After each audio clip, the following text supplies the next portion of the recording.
ఒక సంవత్సరం దాదాపు 9 నెలలు 10 నెలల క్రితం మనం అధికారంలో లేవు.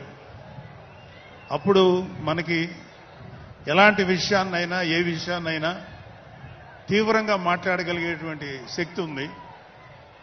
కానీ ఇప్పుడు అధికారం వచ్చిన తర్వాత మనం ఒళ్ళు దగ్గర పెట్టుకొని చాలా కేర్ఫుల్గా ఉండాలి. అలా ఒళ్ళు దగ్గర పెట్టుకోకుండా నోటికొచ్చినట్లు మాట్లాడితే ఏం జరుగుతుందో మనందరం కళ్ళారా చూస్తున్నాం. ఇవాళ అహంకారం తలకెక్కి నోటికొచ్చినట్లు మాట్లాడి చిన్న పెద్ద తేడా లేకుండా బిహేవ్ చేసినటువంటి మాట్లాడినటువంటి కొంతమంది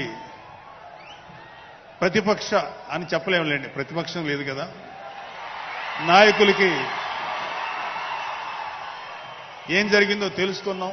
కాబట్టి ప్రతి మాట ఆచితూచి మాట్లాడాలి. సో అందుకని కొంచెం అది కూడా కాకుండా మేమందరం